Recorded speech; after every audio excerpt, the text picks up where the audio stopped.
उज्जैन, जिसे प्राचीन काल में अवंतिका कहा जाता था, भगवान शिव के 12 ज्योतिर्लिंगों में से एक महाकालेश्वर का निवास स्थान है। लेकिन बहुत कम लोग जानते हैं कि यहां एक रहस्यमयी शिवलिंग भी था जिसका स्वरूप हर रात बदल जाता था। अवंतिका नगरी में राजा चंद्रसेन शिव भक्त थे। एक दिन एक ग्वाले को जंगल में एक दिव्य शिवलिंग मिला जो अद्भुत चमक बिखेर रहा था।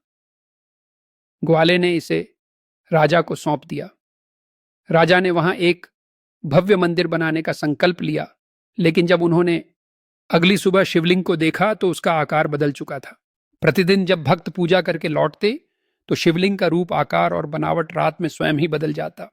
कभी यह बड़ा होता, कभी छोटा, कभी काले पत्थर का होता तो कभी सफेद। यह चमत्कार देखकर पूरी अवंतिका नगरी में चर्चा होने लगी। एक दिन भगवान शिव स्वप्न में प्रकट हुए और राजा से बोले, यह मेरा स्वयंभू रूप है जो समय के साथ बदलता रहेगा। यह मेरा रहस्यमय स्वरूप है जिसे कोई पूरी तरह समझ नहीं सकता।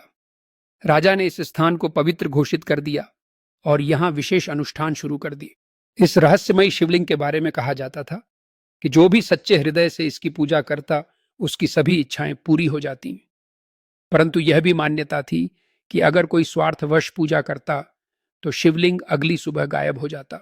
समय के साथ इस रहस्यमयी शिवलिंग का अस्तित्व लुप्त हो गया, लेकिन उज्जैन का महाकालेश्वर ज्योतिर्लिंग उसी दिव्य ऊर्जा का प्रतीक माना जाता है। कुछ लोग मानते हैं कि यह शिवलिंग अब भी धरती के किसी गुप्त स्थान पर मौजूद है, लेकिन केवल सच्चे भक्त ही इसे देख सकते हैं।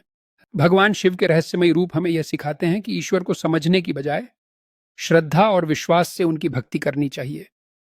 उनके स्वरूप बदल सकते हैं, लेकिन उनका आशीर्वाद सच्चे भक्तों के लिए कभी नहीं बदलता।